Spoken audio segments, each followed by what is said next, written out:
Touring talkies ரசிகர்களுக்கு வணக்கம். இன்றைய சாட் வித் சித்ரா நிகழ்ச்சியுடைய சிறப்பு விருந்தினர் இயக்குனர் ராஜகுமாரன். அவருக்கு அறிமுகம் தேவையில்லை, அந்த அளவுக்கு நல்ல நல்ல திரைப்படங்களை தமிழ் சினிமாவுக்கு அளித்தவர். வாங்க, அவரோட 2 மணி நேரம் நம்ம இன்றைக்கி கலந்துரையாட போகிறோம். அவருடைய வாழ்க்கையில் ஒரு உதவி இயக்குனராகவும் சரி, இயக்குனராகவும் சரி, பல அனுபவங்கள் இருக்குது. அந்த அனுபவங்களில் பல சுவையான கதைகள் இருக்குது. அதையெல்லாம் இன்றைய நிகழ்ச்சியில் நாம் கேட்கலாம். வணக்கம் சார். வணக்கம் சார். நான் இந்த சினிமா வரலாறை படித்ததில் எனக்கு தெரிஞ்சு நான் பார்த்து வியந்த ஒரு காதல் கதைன்னா அது பானுமதி ராமகிருஷ்ணாவுடைய காதல் கதை தான். அப்படியா சார்? அது மாதிரி ஒரு காதல் கதையை நான் பார்த்ததே இல்லை. அந்த மாதிரி, அதாவது பானுமதி ராமகிருஷ்ணாவை இந்த அம்மா லவ் பண்ணுறாங்க அப்படின்னு ராமகிருஷ்ணாவுக்கு தெரியவே தெரியாது. அவர் ஒரு உதவி இயக்குனர். கிருஷ்ண பிரேமம் அப்படின்ற படத்தில் தான் அவர் சந்திக்கிறாங்க இந்த அம்மா.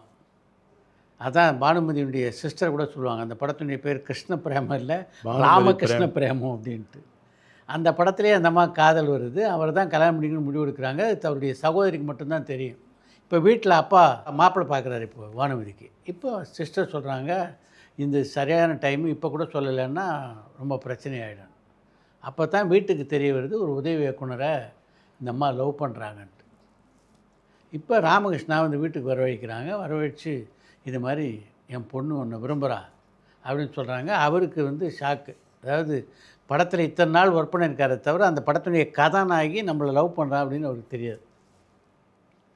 நீ கல்யாணம் பண்ணிக்கணும் அப்படின்னு சொன்ன உடனே ராமகிருஷ்ணா ஒரு சாதாரண உதவி இயக்குனர், பானுமதி ஒரு மிகச்சிறந்த கதாநாயகி. அப்போ அவர் சொல்கிறாரு, நான் கல்யாணம் பண்ணிக்கிறேன், ஆனால் 2-3 நிபந்தனை இருக்குது எனக்கு.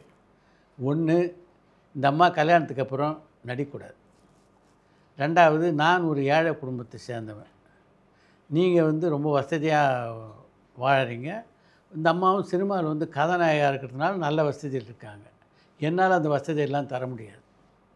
நான் எங்கே தங்கணும்? நான் ஒரு கூரையில் இருந்தால் அங்கே இருக்கணும், ஒரு தகர கொட்டால் இருந்தால் அங்கே இருக்கணும். அதுக்கு அவங்களுக்கு சம்மதமா அப்படின்னு கேட்டுக்குங்க. இதெல்லாம் இருந்தால் நான் திருமணம் செய்து கொள்கிறேன். அவங்க அப்பாவுக்கு பயங்கர ஆத்திரம். ஏன்னா அவரை பொறுத்த வரைக்கும் பானுமதி நடிக்க அவர் ஒத்துக்கிட்டதுக்கு முக்கியமான காரணமே, பானுமதி மிகச்சிறந்த பாடகி. அந்த பாட்டு உலகம் பூரா போய் சேரணுன்றது தான் அவருடைய ஆசை. அதனால் பையன்கிட்ட கேட்குறாரு, சரி சினிமாவில் நடிக்கலைன்னா பரவாயில்ல, பாட்டு கச்சேரியாவது பண்ணலாமா பொண்ணு, அதுக்கு மட்டும் அனுமதி கொடுங்க. மன்னிச்சுக்குங்க, என் பொண்டாட்டி என்னுடைய மனைவியாக தான் இருக்கணுமே தவிர பாட்டு கச்சேரிக்கு போகிறதோ சினிமா நடிக்கிறதோ கூடாதுன்ட்டார் அவர். யோசிச்சு பாருங்கள். அதாவது ஒரு கதாநாயகி கல்யாணம் பண்ணிக்கணுன்ட்டு எதுவானாலும் பரவாயில்ல அப்படின்னு ஒரு குணம் அவருக்கு இல்லை. இப்போ அவங்க அப்பா சொல்கிறாரு, இப்போ இது முடிஞ்ச உடனே அவர் கிளம்பி போயிடுறாரு. போனவுடனே இவன் என்னம்மா மாப்பிள்ளை, இவன் மாதிரி நான் 100 மாப்பிள்ளை உனக்கு கொண்டு நிறுத்துகிறேன் அப்படின்றார் பானுமதிட்டு. அப்பா அவர் மேலே எனக்கு முன்னே என்ன மரியாதை இருந்ததோ அது இப்போ அப்படியே டபுள் ஆகிடுச்சு. அதனால் இவரை விட்டால் வேறு யாரையும் கட்ட மாட்டேன்னு சொன்ன பானுமதி விடாப்படியாக இருந்த ஒரு கல்யாணம் பண்ணது மட்டும் இல்லாமல் சொன்ன மாதிரியே ஒரு தகர கொட்டால் தான் வாழ்க்கையை தொடங்கினாங்க. அங்கே தான் இருந்தாங்க. அப்போ ஏறக்குறைய ஒரு 1 வருஷ காலம் 1.5 வருஷ காலம் இவங்களுக்கு குழந்தை பிறக்கிற சமயத்தில் தான், குழந்தை பிறந்த பிறகு இவங்களுக்கு பட வாய்ப்பு வந்துக்கிட்டே இருக்குது, நடிக்க மாட்டேங்கிறாங்க. திரும்பவும் நடித்த படம் தான் அந்த விஜயவாகினிக்கு அவர் படம் நடித்தாங்க. அந்த படம் அவங்களுக்கு மிகப்பெரிய புகழை கொடுத்தது. அதுக்கப்புறம் தொடர்ந்து பல படங்கள் நடித்தாங்க. அவங்க 2 பேரும் எப்படி ஒரு மனமொத்த தம்பதிகளாக இருந்தாங்க அப்படின்றதெல்லாம் எல்லாரும் உலகத்துக்கெல்லாம் தெரிஞ்ச விஷயம். இதை பார்த்து நான் நிஜமாகவே ஆச்சரியப்பட்டேன். ஏன்னா 2 பேர், இவருடைய கேரக்டர் ரொம்ப வித்தியாசமான கேரக்டராக இருக்குது. ஒரு ஹீரோயின் தன்னை கல்யாணம் பண்ணிக்கிறான்னு தெரிஞ்ச உடனேவும் அதுக்கான சில நிபந்தனைகளை விதிக்கிறார் இவர். அந்த அம்மா ஒரு சாதாரண உதவி இயக்குனர் தானே அப்படின்னு நினைக்காம அவர் அந்த அளவுக்கு உருகி காதலித்து அவர் தான் என்னுடைய கணவன் அப்படின்றதுல உறுதியாக இருந்தாங்க. அது மாதிரி தான் உங்களுடைய காதல் வாழ்க்கையை நான் பார்க்குறேன். சமீபத்தில் தேவயானி ஒரு பேட்டியில் உங்களை பற்றி சொல்லியிருந்தாங்க. அதாவது நிஜமாகவே உங்களை மாதிரி ஒரு கணவன் கடையிறதுக்கு அவங்களுக்கு எவ்வளோ கொடுத்து வச்சுக்கணுமோ அது மாதிரி ஒரு மனைவி அமைக்கிறது நீங்கள் கொடுத்து வச்சுக்கணும் அப்படின்னு தான் நினைப்பேன் நான். அந்த அளவுக்கு, அதாவது அவருடைய எந்த அளவுக்கு அவர் என்னை நேசிக்கிறாரு, காதலிக்கிறாரு, இது மாதிரி ஒரு கணவன் கிடச்சது நிஜமாகவே எனக்கு பாக்கியம் அப்படின்னு சொல்லியிருந்தாங்க. இப்படிப்பட்ட ஒரு நடிகையை இவங்க தான் தன்னுடைய மனைவி அப்படின்னு எந்த காலகட்டத்தில் நீங்கள் முடிவு பண்ணீங்க? எப்போ நடந்தது? அப்படி ஒரு எண்ணங்கள் ஒன்றும் நமக்கு இல்லை. நம்ம நீங்கள் சொன்னபடி ஒரு சாதாரண உதவி இயக்குனர், அதன் பிறகு ஒரு சாதாரண டைரக்டர். நம்ம குடும்பம் ஒரு சாதாரண குடும்பம் தான். தேவயானியோட மனசுக்குள்ளே பானுமதி மனசில் இருந்த மாதிரியே ஒரு எண்ணம் இருக்குது. அவரை கல்யாணம் பண்ணலாம், இவரை காதலிக்கலாம். ராமகிருஷ்ணா இங்கே ராஜகுமாரன், அப்படி தான். அதை அவங்க தான் கன்வே பண்ணுறாங்க, அவங்க எக்ஸ்ப்ரெஸ் பண்ணுறாங்க, அந்த விஷயங்கள் சொல்கிறாங்க. சரி, நம்ம அதை அக்செப்ட் பண்ணவா வேண்டாமா அப்படிங்கிற ஒரு விஷயம் இருக்குது. அப்புறம் அவங்க ஒரு என்ன தான் பெரிய ஸ்டாராக இருந்தால் கூட ஒரு சாதாரண ஒரு சின்ன பொண்ணு, ரொம்ப சாதாரண பழகக்கூடிய ஒரு சாதாரண குடும்பம். அவர்களுக்கு ஒரு நல்ல வாழ்க்கை அமையிறது அப்படிங்கிறதும், நம்மளை மாதிரி ஒருத்தர் தான் அவங்களுக்கு வேணும் அப்படிங்கிறதும் நம்ம ஓகே அப்படிங்கிற ஒரு விஷயம். ஆனால் முக்கியமான பாயிண்ட் என்ன, அவங்க தொடர்ந்து நடிக்கணுங்கிறது என்னோடய கண்டிஷன். ஓ, இங்கே தான் ஒரு சேஞ்ச் இல்லை, அவங்களுடைய நடிப்புக்கு தான் நாம் வந்து பெரும் ரசிகர்கள், பெரும் ரசிகர். அவங்க நடிக்கிறதுனால தான் எங்களுக்கு வந்து எவ்வளவோ படங்கள் வந்திருக்குது, சூரிய வம்சம். அதே மாதிரி தான் நான் ஒரு single room with attach bathroom, kitchen கூட அதில் கிடையாது. எனக்கு கிச்சன் தேவையில்லை, நான் சமையல் பண்ண போகிறது. கரெக்ட். ஒரு அலமாரி இருக்கும், அதில் கொஞ்சம் சாமி படங்கள் இருக்கும். ஒரு அலமாரி, ஒரு பெட்டு, ஒரு பாத்ரூம், இது மட்டுமே இருந்த ஒரு ரூமில் தான் நான் வந்து 7-8 வருடங்களுக்கு மேலே இருந்தேன். எப்போ இருந்தேன்னா, புதிய மன்னர்கள் முடிஞ்சதுக்கப்புறம் பூவே உனக்காகலேருந்து நான் அங்கே வந்துட்டேன்.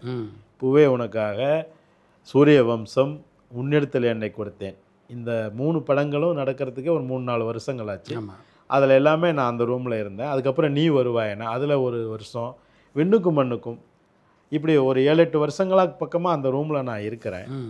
94க்கு அப்புறம் நான் அதில் இருக்கிறேன். 95லேருந்து அந்த ரூமில் இருக்கேன், 2001 வரைக்கும்.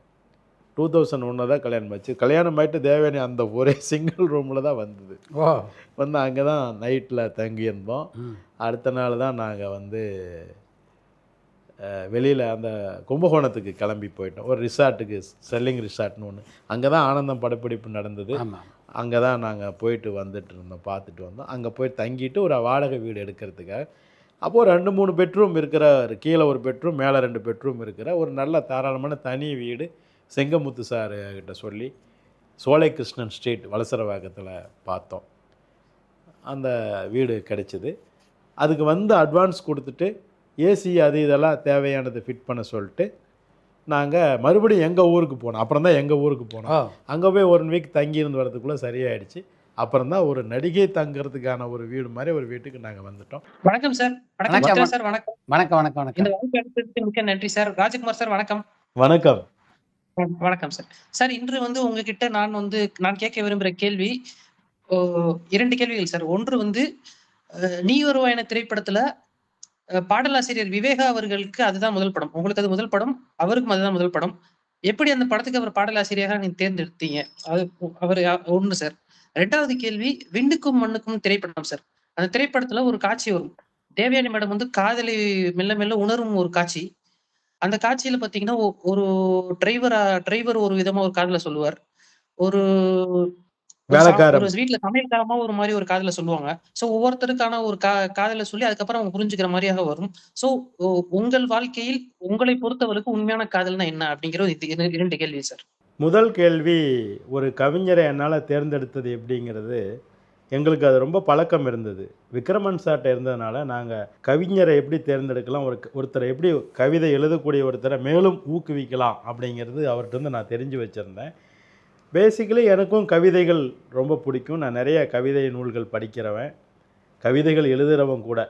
அதனால் அது எனக்கு ரொம்ப எளிதாக இருந்தது. மிக சிறப்பாக எழுதக்கூடிய ஒரு இளைஞனாக இருந்தார் அவர். அந்த இளைஞனை நம்ம எப்படியாவது அந்த இளைஞனை ஒரு பாடல் எழுத வைக்கணும்னு சௌத்ரி சார் ஒத்துக்கிட்டார். நான் சொன்னதும் அதுதான் அங்கே ரொம்ப முக்கியம். சௌத்ரி சார் தான் அதுக்கு பெரிய காரணம். நான் சொன்னேன், அவர் கேட்டுக்கிட்டார்.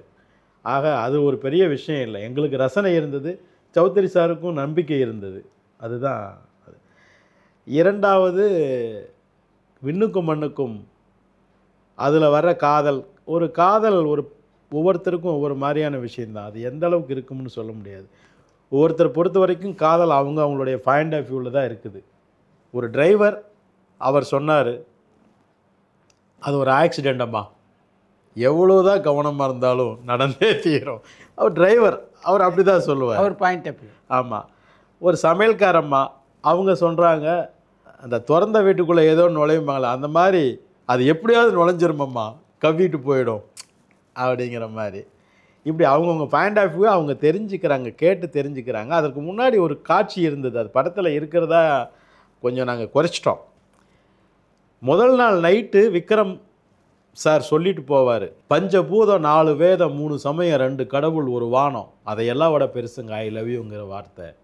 அது மனசுக்கு பிடிச்சவங்ககிட்ட மட்டும் சொல்கிறது. என்னை தவிர வேறு யாருக்கிட்டே உங்களால் நடிப்புக்காக கூட இதை சொல்ல முடியாது அப்படின்னு ஒரு சவால் மாதிரி சொல்லிட்டு போயிடுவார். செம்ம டயலாக் அது. அவங்க மைண்டில் அதுதான் ஓடிட்டுருக்கு. அடுத்த நாள் லொக்கேஷனில் ஐ லவ் யூன்னு சொல்கிற ஒரு காட்சி, அதான் அந்த ஒரு வார்த்தையை அவ்வளோ பெரிய நடிகையால் சொல்லவே முடியாது. ஒரு மாதிரி மிஸ் ஆகிட்டு திணறிட்டு அதுக்கப்புறம் தான் பேக்கப் ஆகி அவங்க அந்த காரில் போகும்பொழுது தான் காதல்ங்கிறது என்ன அவ்வளோ பெரிய விஷயமா, அது எப்படி வரும் அப்படின்னு அவங்களுக்கு அந்த கொஸ்டின் ரைஸ் ஆகும். அப்படி தான் அது உண்மையான காதலா. நீங்கள் அதுக்கப்புறம் கேட்டீங்க உண்மையாக நீங்கள் எப்படி காதலை உணர்றீங்க அப்படின்னு. உங்களை பொறுத்தளவுக்கு உண்மையான காதல்னா என்ன நீங்க நினைக்கிறீங்க சார்? காதல்ங்கிறது ஒரு பருவத்தின் மலர். அந்த பருவம் தாண்டின பிறகு அது அவ்வளோ சிறப்பான விஷயமா இருக்காது. நான் மிக சிறந்த காதலர்களாக எங்களை உணர்ற நான் உங்களுக்காக நான் சொல்கிற விஷயம், அது ஒரு பருவத்தின் மலர். அதுக்கப்புறம் குடும்ப பொறுப்பு, சுமை, அது ஒரு கனி, அதுக்கப்புறம் ஒரு மரம் தன்னை தாங்கி பிடிக்கிற விஷயம்னு நிறைய விஷயங்கள் இருக்குது. காதல் ஒரு பருவத்தின் மலர், ஒரு பருவத்தின் பட்டாம்பூச்சி. அதை நீங்கள் மிஸ் பண்ணிட்டீங்கன்னா அப்புறம் அது வராது. அப்புறம் வந்தால் அது காதல் இல்லை. காதலுடன் ஒரு படம் சார், அதுவும் காதலுக்கான படம் தான். ஆனால் அதுல வரதட்சணை பத்தி நீங்க பேசியிருப்பீங்க. ஸோ காதலோட சேர்ந்து ஒரு சமூக பார்வையும் அதுல இருக்கு. அதுல நீங்க பேசியிருக்கீங்க. அது இன்றைய வரைக்கும் இல்லைன்னு சொன்னாலும் இன்றைய வரைக்கும் அது நடந்து கொண்டே தான் இருக்குது ஏதாவது ஒரு மூலையில. ஸோ அந்த அந்த விஷயத்தை நீங்க எடுத்து பேசுனதுக்காக உங்களுக்கு மிகப்பெரிய வாழ்த்துக்கள் சார். தேங்க்யூ. நாம் எப்பொழுதுமே ஒரு படம் பண்ணும் பொழுது முடிஞ்ச வரைக்கும் அதுக்கு ஒரு தீர்வு சொல்லணும் அப்படின்னு நினைக்கிறேன். ஒரு பிரச்சனை எடுத்துகிட்டு படம் பண்ணும் பொழுது சரியான ரைட்டான தீர்வு சொல்லணுங்கிறது என்னுடைய எப்பொழுதுமே நோக்கம். பெரிய படைப்பாளிகள் விக்ரமன் சார் எல்லாருக்குமே அது ஒரு நோக்கம்தான். நான் அதை சொல்ல முயற்சி பண்ணேன் காதலுடனில். நான் 4, 5, 7, 8 வருடங்களாக பேப்பர் படிக்கிறதில்ல, டிவி நியூஸ் பார்க்குறதில்ல, நான் எதுவுமே அதையெல்லாம் பார்க்குறதே இல்லை. பேப்பர் நியூஸ்கள் படிக்கிறதில்ல. ஏன்னா என்னால் அதுக்கு எதுவும் தீர்வு சொல்ல முடியாது. வெறும் செய்தியாக அதை பார்த்துட்டு விலகி போகிற மனநிலை எனக்கு கிடையாது. ஒரு தீர்வு செய்யணும், அதை செய்தியை நம்ம கேட்கணும், இல்லைன்னா கேட்கக்கூடாது அப்படிங்கிறது தான் என்னோட இது. தீர்வு வேணும் எதுவாக இருந்தாலும். சும்மா ஒரு நியூஸாக படிச்சுக்கிட்டு ஒரு விஷயத்தை கடந்து போக என்னால் முடியாதனால நான் 7, 8 வருஷங்களுக்கு மேலே பேப்பரே படிக்கிறது. அப்படியா? ஆமாம் சார். பேப்பர் படிக்கிறதில்ல, நியூஸ்கள் படிக்கிறதில்ல, எதுவுமே தெரியாது. எனக்கு தேர வேண்டிய என்னுடைய சம்மந்தப்பட்ட நியூஸ்கள் எனக்கு வந்துடும், அவ்வளோ போதுமானது. நம் சம்மந்தப்பட்ட செய்திகளே அதை சரி பண்ணுறதே நமக்கு பெரிய வேலையாக இருக்குது. ஒரு இனிமே வர இளைஞர்களுக்கு, சினிமாவை நோக்கி வருபவர்களுக்கு நீங்க கொடுக்குற ஒரு அட்வைஸ்னா என்ன சார்? திரைப்படம் ஒரு படைப்புத்திறன் மிகுந்த ஒரு நல்ல விஷயமா இருந்தது. வருடத்தில் 40 படங்கள் வந்தது. அதை தவிர மிக சிறந்த படைப்பாற்றலை வெளிப்படுத்துகிற ஒரு கருவியோ ஒரு விஷயமோ இல்லாமல் இருந்தது அந்த காலத்தில். அப்போ நாங்கள்லாம் சினிமாவுக்கு வந்தோம். அதெல்லாம் சினிமாவின் படைப்பு ஒளியின் பொற்காலம். இப்போ பார்க்குறவங்கள விட எடுக்கிறவங்க அதிகமாயிட்டாங்க. எடுக்கிறவங்களே அவங்க எடுத்த படத்தை பார்ப்பாங்களான்னு தெரில, அடுத்த படத்துக்கு போயிடுறாங்க, இல்லை ஏதோ ஒன்று எடுக்கணும்னு நினைக்கிறாங்க. இது ஒரு வேடிக்கையான கேளிக்கையான சமாச்சாரமாக இருக்குது. இதனால் இந்த சினிமாவை ஒரு மிகப்பெரிய விஷயமாக நினச்சிக்கிட்டு யோசிக்காமல் அதை விட சிறந்த விஷயங்கள் நிறைய இருக்குது, அதையும் யோசிக்கலாம் என்பதுதான் என்னுடைய தாழ்ந்த தாழ்மையுடன் அறிவுரை. நன்றி நன்றி சார், நன்றி. வாய்ப்பளித்ததுக்கு நன்றி சார். என் பேர் சந்திரசேகர், நான் உளுந்தூர்பேட்டை. சந்திரசேகர், உளுந்தூர்பேட்டையா? நாங்கள் உளுந்தூர்பேட்டையில் ஆரியா நிவாஸில் தான் சாப்பிடுவோம் எப்போவுமே ஊருக்கு போகும்போது. அந்த லாஸ்ட்டில் இருக்கும் அந்த டோல். நான் வந்த பெருவெட்டு பாக்கிட்டேன். அதுதான். All the best Chandrasekhar. சரிண்ணா, தேங்க்யூ. நீங்கள் இந்த நிகழ்ச்சியில் நீங்க படம் எடுப்பீங்களா? கதையா? இப்பெல்லாம் படம் எடுக்க கதை தேவையில்லை சந்திரசேகர், துட்டு தான் தேவைப்படுது. அது இல்லாம தான் இப்ப கஷ்டமா இருக்குது படம் எடுக்கிறது. படமெல்லாம் நிறைய எடுக்கிறாங்கல்ல சந்திரசேகர், நம்ம பார்க்கறதோட நிறுத்திக்குவோம். இல்ல, ஒரு நல்ல கதை, அதுக்காக தான் கேட்டேன் எப்படின்னு. நல்ல கதை இருந்தா ரொம்ப நல்லது. ஒரு நாவல் போடுங்க, படிச்சிடுறேன். கதை நம்ம குழந்தைய நமக்கு எல்லாம் பிடிக்காம இருக்குமா என்ன? காக்கைக்கும் நம்ம அது மாதிரி தான். ஒரு கதை எழுதணும்னாவே சந்திரசேகர், அதுக்கு முன்னாடி இருக்கிற பல சினிமா, பல நாவலாசிரியர்கள், பல கதையாசிரியர்களுடைய வரலாறுகள் நமக்கு தெரிஞ்சிருக்கணும். ஒரு சாகித்ய அகாடமி விருது பெற்ற ஒரு 5 ரைட்டராவது நமக்கு தெரிஞ்சிருக்கணும். நேஷ்னல் அவார்டு வாங்கின ஒரு 4 ரைட்டராவது நமக்கு தெரிஞ்சிருக்கணும். அவங்களதையெல்லாம் படிச்சிருந்தோம்னா தான் நாம் எழுதுறது ஒரு திரைக்கதைக்கான ஒரு சினிமாவுக்கான கதையாக வரும். அது ஒரு பெரிய கடல். நமக்கு எல்லாமே தோணும் நம்ம எழுதுறது நல்லா இருக்கிற மாதிரியே. மிகுந்த நன்றி மகிழ்ச்சி சந்திரசேகர். உங்களை நம்ம பேசுனது. இது எப்போ நம்முடைய எதிர்காலம் என்ன அப்படின்றத நீங்கள் 2 பேரும் பேசி முடிவு பண்ணீங்க? எப்படி இருக்க போகிறோம், எப்படி வாழ்க்கையை அமைச்சிக்க போகிறோன்ட்டு? இல்லை, என்கிட்ட செலவே கிடையாது. அந்த சிங்கிள் ரூமில் இருக்கும்போது மாதம் எனக்கு 1000 ரூபாய் தான் செலவு. வித்து சாப்பாடோட சேர்ந்து ஒரு 1500 ரூபா. மேலே ஒரு ஃபேமிலி இருந்தது, அவங்கள்ட்ட 500 ரூபா கொடுத்துருவேன். காலையில் நைட்டில் சாப்பாடு கொடுத்துருவாங்க. மத்தியானம் ஸ்டுடியோவுக்கோ சினிமா ஷூட்டிங் அதை எங்கே போகிறோமோ அங்கே சாப்பாடு கிடச்சிரும். அதனால் அது பிரச்சனை இல்லை. 1500 ரூபா செலவு. எனக்கு செலவே இல்லை. எனக்கு நீவர வயலில் கிடைச்ச ஒரு லாஸ்ட் பேமெண்ட் 50,000. விண்ணுக்கும் மண்ணுக்கும் கொடுக்கப்பட்ட ₹1 அட்வான்ஸு. இது எல்லாம் சேர்த்து நம்ம ஹவுஸ் ஓனர்கிட்டே கொடுத்துருந்தேன். அவங்க பேங்கில் போட்டு வச்சுருந்தாங்க. ஒரு 2 lakhs பக்கம் இருந்தது கல்யாணம் ஆகும் பொழுது. நாங்கள் அதை வச்சுக்கிட்டு அப்படியே செலவு பண்ணோம். ஒவ்வொரு ட்ரெஸ்ஸு கூட இல்லை தேவனிக்கு, எல்லாமே அதில் ஒரு இருந்த பணத்தை கொடுத்து ட்ரெஸ் எடுத்தோம். கல்யாணத்துக்கு ஆன செலவு வந்து 1/2 பவுன் தாலியோடவே 12,000 ரூபா தான் சார். மொத்த கல்யாண செலவு 12,000. ஆமாம், ஒரு 10 பேருக்கு டிஃபன்லாம் கொடுத்தோம். 2 கார் வச்சுருந்தோம். திருத்தணியில் கல்யாணம் எல்லாம் வச்சு ஒரு 12,000 தான் செலவு. 1/2 பவுன் தாலி, பட்டு வேஷ்டி, பட்டு புடவை. அந்த புடவை இன்னும் கூட தேவயானி வச்சுருக்காங்க. கல்யாண நாள் அன்னைக்கு அதை போட்டுக்குவாங்க. அருமை. அதனால் சிக்கனமான ஆட்கள் நமக்கு செலவு இல்லாதனால. அப்புறம் கார் ஒன்று இல்லாமல் இருக்குது எங்களுக்கு, அது ஒரு பிரச்சனை இருந்தது. அப்புறம் ஒரு நண்பர் கார் சுந்தரம், உங்களுக்கு தெரிஞ்சிருக்கும் எல்லாருக்கும். அவர் ஒரு காரை வந்து ஃபோர்ட் ஐகான்னு சொல்லிட்டு ஒரு காரு நாங்கள் நம்பர் செலக்ட் பண்ணி எடுத்தோம். DN010 D59. நாங்கள் வடசரவாத்து இருந்ததுனால அப்படி ஒரு கார் எடுத்தோம் ரெட் கலரில். அந்த ரெட் கலர் கூட ஆல்ரெடி சவாரி ஒரு ரெட் கலரில் தேவயானி வச்சுருக்கோம், நம்பர் 3ன்னு போட்டு. அதே ஞாபகமாக அதே ரெட்டு இருக்கட்டும்னு எடுத்தோம். அப்படி தான் ஆரம்பித்தோம். அப்புறம் தேவயானிக்கு கொஞ்சம் படங்கள் முதல்ல எல்லா படங்கள்லேருந்து நீக்கிட்டாங்க. அப்புறம் அது ஒரு பெரிய கண்டனமாகவும், என்னது ஒரு பொண்ணுக்கு கல்யாணம் ஆகிட்டா நீக்கிடுவீங்களாங்கிற ஒரு மாதிரி விமர்சனங்கள் எல்லாம் எழுந்த நிலையில் தங்கர் பச்சான் வந்து அது எப்படி எங்கள் ஊர் பொண்ணுக்கு எங்கள் மருமகளுக்கு நீங்கள் நீக்கிடுவீங்கிட்டு அவர் முதல் அட்வான்ஸு கொண்டு வந்து கொடுத்தாரு தங்கர் பச்சான் சார். கேரளாவில் வந்து ஒரே கொந்தளிச்சிட்டாங்க. என்னது கல்யாணம் ஆனதுக்காக தேவயானிக்கு படத்துலேருந்து நீக்கிட்டாங்களா அப்படின்னு. ராஜகுமாரன் அப்படிங்கிற பேரே வச்சு, படத்துக்கே பேர் ராஜகுமாரன். சுரேஷ் கோபி, முகேஷ் சார் இவங்கெல்லாம் நடிக்க இன்னொரு டைரக்டரு எழுப்புண்ண அப்படிங்கிற ஒரு ஊர்லேருந்து ஒரு ப்ரொடியூசர், அவர் வந்து உடனே ஒரு அட்வான்ஸ் கொடுத்து, அப்புறமா ராஜகுமாரன்கிறது வேண்டாங்கிற பேரை கொஞ்சம் மாற்றி சுந்தர புருஷன் அப்படின்னு டைட்டில் வச்சாங்க. முதல்ல ராஜகுமாரன்னே டைட்டில் வைக்கணும்னு அவங்க பிடிவாதமாக பண்ணாங்க. படத்தில் கூட ஒரு ராஜகுமாரன் சாங்கெல்லாம் போட்டாங்க. அப்படி அவங்க கொண்டாடி முதல் படம் அதுதான். அந்த படத்தோட படப்பிடிப்புக்கு நாங்கள் போன போது தான் சிவாஜி சார் மறைஞ்சிட்டார். அதனால் எங்களால் நேராக வர முடியல, ஷூட்டிங் முடிச்சுட்டு தான் வர முடிஞ்சுது. அப்படி முதல் படம் அங்கே ஆரம்பிச்சது. அப்புறம் வந்து அழகி ஸ்டார்ட் பண்ணோம். இந்த மாதிரி நடுவிரவில் வந்து உங்கள் மனைவி வந்து கேட்டை தாண்டி குதிச்சு உங்கள் திருமணத்துக்கு வந்தாங்க. விண்ணுக்கும் மண்ணுக்கும் உடைய ப்ரொஜெக்ஷன் ஃபைனலாக நடந்தது. அம்மா வந்து படம் பார்த்தாங்க. அந்த படம் பார்த்ததுக்கப்புறம் அவங்களுக்கு அந்த படத்தை ஜீரணிக்கவே முடியல. நிறைய பேர் அவங்களுக்கு காதில் சொல்லியிருக்கிறாங்க, இப்படி பேசியிருக்கிறாங்க, இந்த மாதிரி தேவயானி ராஜகுமாரன் லவ் பண்ணுற மாதிரி இருக்குன்னு. ஆக தேவயானி வந்து சரியில்லை, அவங்க மைண்ட் ஏதோ சரியில்லாமல் இருக்குது அப்படின்ட்டு அவங்கள கொஞ்ச நாள் நம்ம கேரளாவுக்கு ஊருக்கு கூட்டிகிட்டு போய் அங்கே வச்சுட்டு இருப்போம்.